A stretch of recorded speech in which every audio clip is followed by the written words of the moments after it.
ஓம் ஸ்ரீ கல்கி அகத்தீசாய நமோ நமக. சத்குரு அகத்திய மகரிஷிகள் வழங்கிய ஆயில்ய நட்சத்திர அருளுரை 22. ஈசனின் அடிதொழுதே அகத்தீசன் உரைக்கின்றேன். அன்பு நிறைந்த மானுட ஆன்மாக்களே, சத்தியம் உணருங்கள். சத்திய யுகத்தின் வாயில்கள் திறவு கொண்டுள்ள இத்தருணத்தில் அனைத்து ஆன்மாக்களும் சுயம் உணர்ந்து உட்பிரவேசம் கண்டிடல் வேண்டும்.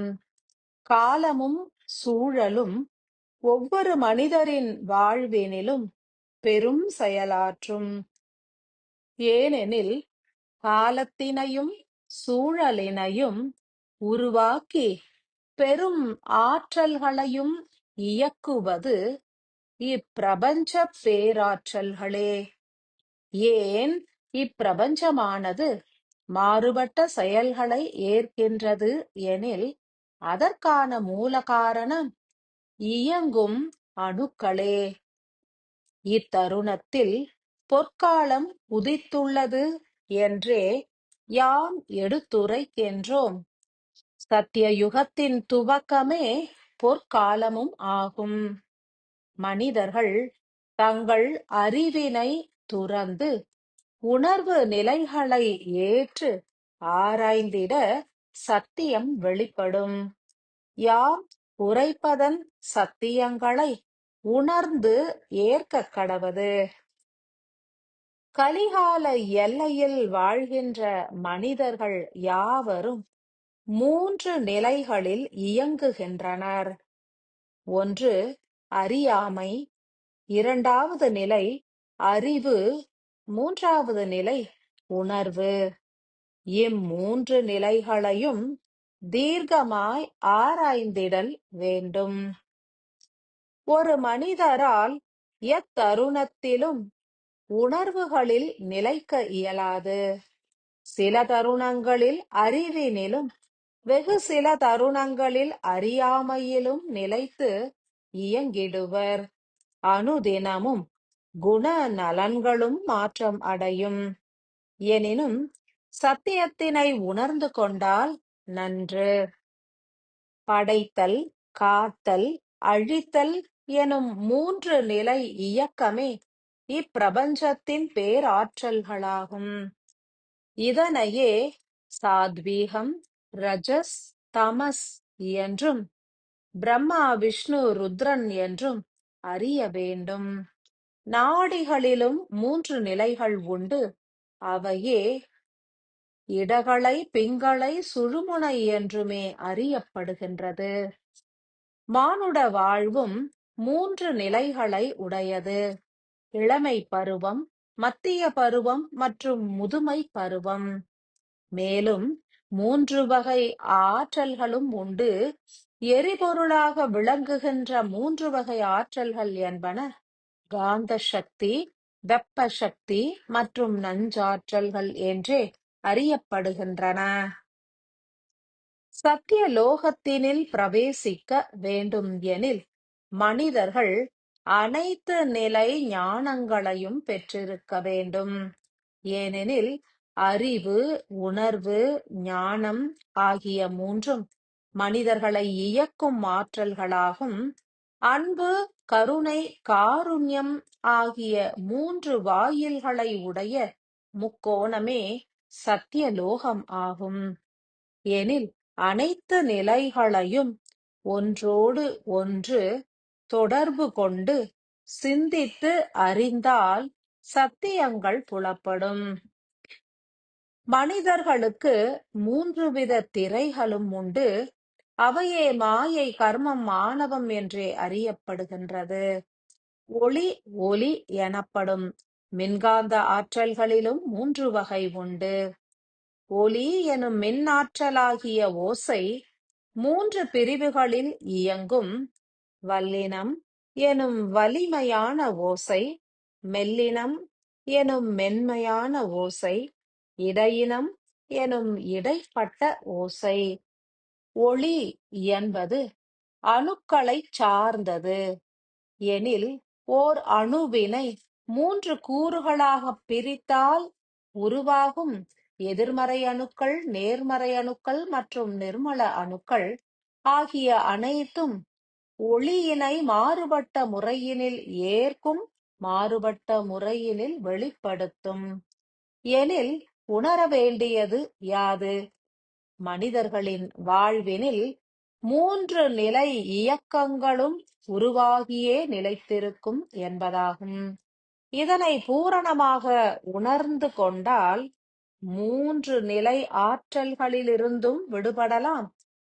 3 கால நிலைகள் எனப்படும் இறந்த காலம், நிகழ்காலம், எதிர்காலம் ஆகிய நிலைகளை கடந்து விட்டால் எத்தருணத்திலும் தேவையான நிலைகளை ஏற்று இயங்கிடலாம்.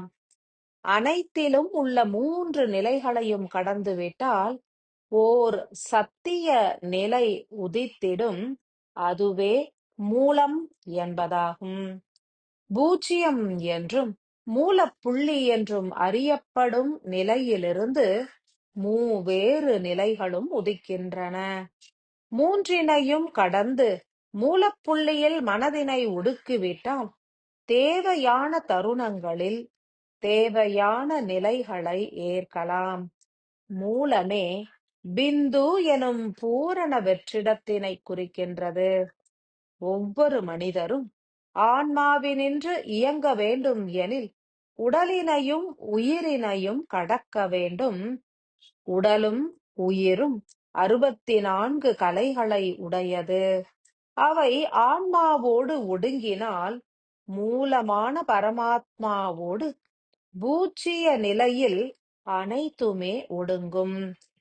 இதுவே ஒடுங்கும் காலம் என்று உணருங்கள். அனைத்து நிலைகளும் 3லிருந்து 2ஆகி பின் 1ஆகி இறுதியில் பூஜ்யத்தோடு ஐக்கியம் அடைகின்றது.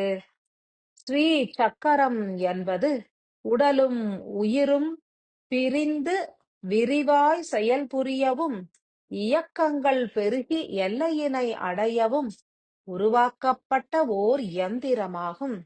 இதனை எங்கும் பிரதிஷ்டை கண்டதன் மூலமே தேவியரின் இயக்கம் எனப்படும் உயிர் சக்தியானது பெருகி பல்வேறு இயக்கங்களையும் உருவாக்கியது. இத்தருணத்தில் மூலத்தில் உள்ள பூஜ்ய நிலையான பிந்து எனும் சக்தி நிலை பிரபஞ்ச பேராற்றல்களோடு கலப்புற உள்ளது. சக்தி மண்டல கோபுரங்கள் சூட்சமமாய் எங்கும் உருவாகத் துவங்கியுள்ள நிலையில் அனைத்து சக்திகளும் அதனோடு ஒடுங்கி மூலத்தினை அடைய உள்ளது. மகா சக்தி மண்டல கோபுரத்தோடு அனைத்து சக்தி பீடங்களின் ஆற்றல்களும் ஒடுங்க உள்ளது. இப்பூமியில் எங்கெல்லாம் ஆதி பராசக்தியின் அணுத்துகள்கள் பிரதிஷ்டை கண்டுள்ளனவோ அவை யாவும் மீண்டும் பிரபஞ்சத்தோடு கலந்து விண்ணேற உள்ளது. 5 சக்தி பீடங்களில் அனைத்து சக்திகளும் ஒடுங்கும். பின் அவை யாவும் பிரபஞ்ச ஆற்றலான மகா சக்தி மண்டலத்தோடு ஒடுங்கும். விரிந்த அனைத்தும் ஒடுங்குவதால் மூலம் எனும் பிந்து சக்தி ஓங்கி செயல்புரிய துவங்கும். எனில் அனைவரும் நிகழ்வின் சத்தியங்களை உணர வேண்டும் என்றே யாம் கோருகின்றோம். மூலத்தினை உணரும் பாக்கிய நிலை கிட்டுகின்ற தருணத்தில் புறத் தேவைகளுக்காக போராடுவது நன்றன்று. எனினும் விரைந்து தேவைகள் பூர்த்தியுறுவதற்கும் ஓர் உபாயம் உரைத்திடுவோம். ஆதிசக்தியானவர் பிந்துவில் ஒடுங்குவதினால் லக்ஷ்மி தேவியும் சரஸ்வதி தேவியுமே ஒடுங்கத் துவங்கிடுவர். ஒடுங்கும் முன்னர் தன் வசம் உள்ள அனைத்து செல்வங்களையும் ஞானங்களையும் வாரி வழங்கிடுவர். எனில் உணர்ந்து தியானிப்போர் அதி உன்னத பலனை பெற்றிடுவர். உதிக்கும் அமாவாசையில் துவங்கி முழுநிலவு உதிக்கும் வரை உள்ள வளர்பிறை காலங்களில் சக்தியினை துதித்து போற்றிடுங்கள். நவராத்திரி முழுவதும் தேவியின் ஒடுங்கும் தன்மை அதிகரிக்கும். அருளினை பொழிந்தே ஒடுங்கத் துவங்கிடுவார். அந்தியிலும் சந்தியிலும் 3 தீபச் சுடர்களை பொருத்தி மையத்தில் ஒடுங்கும் மனம் வேண்டும் என்றே பிரார்த்தனை புரியுங்கள். ஸ்ரீ சக்கர தியானங்களை ஏற்காதவர்கள் இவ்விதம் செயலாற்றக் கடவது. உயிரின் அனைத்து தேவைகளும் நிறைவேறிவிடும். சக்தியின் பெரும் ஒடுக்கம் என்பது தட்சிணாயன காலம் முழுமைக்கும் நடந்தேறிடும். உணர்வோர் உன்னதம் அடைவர். காலத்திலும் சூழலிலும் உருவாகும் மாற்றங்களை உணர வேண்டும். ஆதியும் அந்தமும் அற்ற மூலத்தினில் ஒடுங்கினால் அனைத்து நிலைகளையும் உணரலாம்.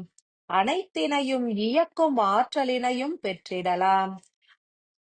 காலம் கடந்து வாழ்ந்திட மூலம் அதனில் மனமானது ஒடுங்க வேண்டும். சத்தியம் உணர்ந்து சக்தி நிலைகளை கடந்து சிவமாய் வாழ்ந்திட வாழ்த்துகின்றேன். ஆசிகள் பல பல.